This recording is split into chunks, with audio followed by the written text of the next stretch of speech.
Hi friends. तो इस video में हम टाटा टेक्नोलॉजी लिमिटेड स्टॉक्स के एनालिसिस करेंगे। तो यहाँ पे मैंने टाटा टेक्नोलॉजी लिमिटेड का शेयर यहाँ पे लगा के रखा है। यहाँ पे डेली चार्ट मैंने यहाँ पे लगा के रखा है। तो जो ये इस स्टॉक्स का हाल में ये आईपीओ आया था 2023 में नवंबर में इसका आईपीओ लॉन्च हुआ था। उसके बाद ये स्टॉक ने क्या किया, यहाँ से यहाँ से इसने ओपन होने के बाद ऊपर गया, फिर नीचे आ गया और ये नीचे आते हुए यहाँ पे इसकी इसकी रेंज बनी ये वाली। तो यहाँ पे स्टॉक्स में अब एक अच्छा प्राइस एक्शन बना है, तो उसकी हम एनालिसिस करेंगे। तो इसके जो ये टाटा टेक्नोलॉजी लिमिटेड है, इसके जो फंडामेंटल है वो भी बहुत अच्छे हैं। ये जो कंपनी है वो डेप्थ फ्री है। इसकी जो सेल्स ग्रोथ है वो भी बढ़ रही है, प्रॉफिट ग्रोथ है वो भी बढ़ रही है। और एफ आई आईज और डी आई आईज ये दोनों ही अपनी पोजीशन बढ़ा रहे हैं। मतलब कि यहाँ से मार्च के बाद एफ आई आईज और डी आई आईज दोनों ने अपनी पोजीशन स्टॉक्स में बढ़ाई है। मतलब कि वो सब चाहते, मतलब उनका यही एनालिसिस है कि पोजीशन बढ़ा रहे, मतलब ये स्टॉक ऊपर आने वाले टाइम में ऊपर जा सकता है। तो चलिए स्टॉक्स की एनालिसिस करते हैं। यहाँ पे देखो, अब यहाँ से मैं एक इसका रजिस्टेंस ड्रॉ करता हूँ।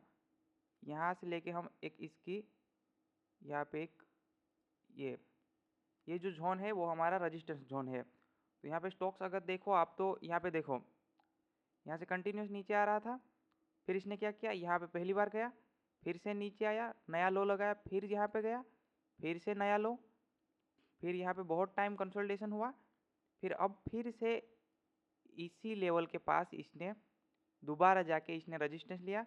यहाँ पे सेलर एक्टिव हुए, फिर से बायर्स ने यहाँ पे थोड़ी रेंज बनाई और बायर्स ने अटेम्प्ट किया।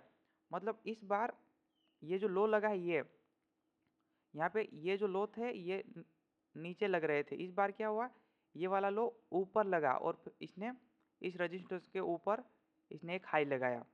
मतलब इस स्टॉक्स में अब बायर स्ट्रांग होते गए हैं और जो सेलर है वो वीक होते गए हैं। और दूसरा जो रीज़न है वो है, यहाँ पे देखो, ये वॉल्यूम देखो, यहाँ पे ये जो कैंडल बनी है यहाँ से स्टॉक्स का वॉल्यूम बढ़ते ही जा रहा है। तो इसमें इतना पता चलता है कि वॉल्यूम भी बढ़ रहा है, तो ये स्टॉक्स में बायर्स यहाँ पे इंटरेस्टेड है। और यहाँ पे आप देखो, अब एक बार रजिस्टेंस लिया, दूसरी बार रजिस्टेंस लिया, तीसरी बार लिया और इसने कंटिन्यू में नहीं ब्रेक किया। इसने क्या किया, यहाँ पे आया, रजिस्टेंस लिया, फिर थोड़ा नीचे गया, फिर ब्रेक कर रहा है। ये सबसे अच्छी बात है क्योंकि हमें एसएल लगाने का ये प्लेस मिल जाएगा।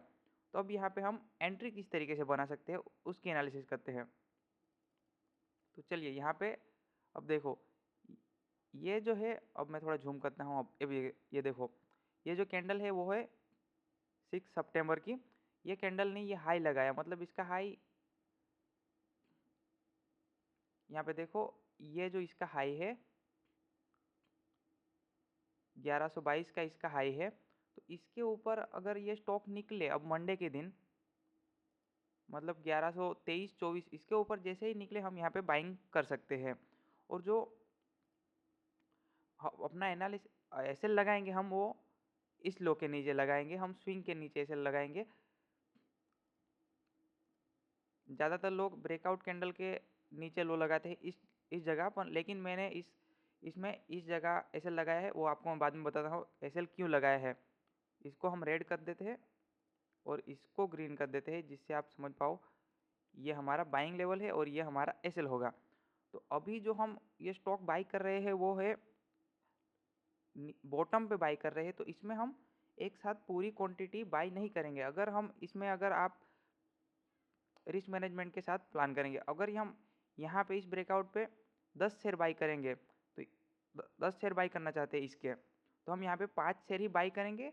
इसके बाद अगर ये थोड़ा ऊपर गया, फिर कोई रेंज बनी और फिर से ब्रेकआउट हुआ, 5 शेयर यहाँ पे बाई करेंगे, मतलब हमारे 10 शेयर टोटल हो जाएंगे और जो हमारा रिस्क है वो भी मैनेज हो जाएगा। इस तरीके स्टॉक में प्लान करेंगे। तो यहाँ पे मैं अब आपको वीकली चार्ट बताता हूँ। डेली पे आप समझ गए होंगे एंट्री और एसएल किस तरह प्लान करेंगे। अब यहाँ पे ये जो मैंने लगाया है ये वीकली चार्ट है इसका। यहाँ पे देखो वीकली चार्ट पे भी बहुत अच्छा दिख रहा है। अब ये देखो ये जो इतने टाइम की रेंज बनी थी इसका अब ब्रेकआउट होने जा रहा है यहाँ तक, ये ऊपर ये ब्रेकआउट होगा।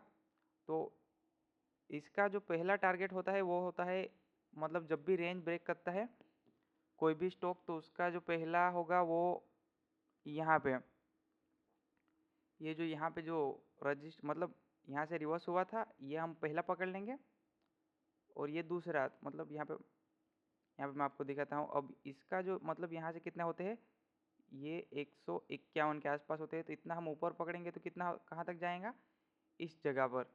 मतलब ये हमारा पहला टारगेट, ये हमारा पहला और ये दूसरा, इस तरीके से इसमें हम टारगेट प्लान कर सकते हैं। और हमारा एसएल जो होगा ये रहेगा।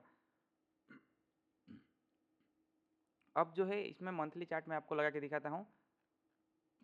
मंथली चार्ट पे आप देखो, मंथली चार्ट पे अगर हम देखें तो मैं निकाल देता हूँ, थोड़ा चार्ट क्लीन कर देता हूँ, 1 मिनट। ये निकल गया। अब जो देखो यहाँ से कैंडल देखो, यहाँ से सेलर्स आए, 1 2 3 सेलर की कैंडल आई, मंथली कैंडल है ये। यहाँ से बायर आए, ये डोजी टाइप के मतलब बड़ी बनी, ऊपर भी वीक नीचे भी वीक बनी, ये 2 वीक ऊपर नीचे। ये जो कैंडल अब ये हाल ही में बन रही है, ये कैंडल क्या कर रही है, इसका जो हाई है उसको ब्रेक किया इसने। तो इसी के साथ हम प्लान करेंगे और इसका लो एसएल हमने रखा है, मतलब मंथली कैंडल का।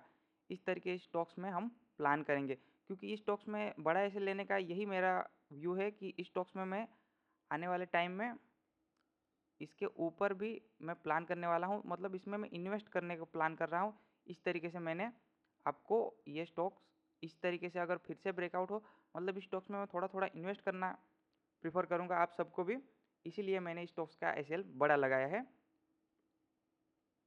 चलिए आप लोग यहाँ पे समझ गए होंगे, मैंने वीकली मंथली और डेली तीनों चार्ट मैंने यहाँ पे एनालिसिस करके आपको दिखाए। यहाँ पे डेली चार्ट पे बहुत ही अच्छा कंसोलिडेशन होने के बाद यहाँ पे 3 बार रेजिस्टेंस लेने के बाद ये ब्रेकआउट हो रहा है।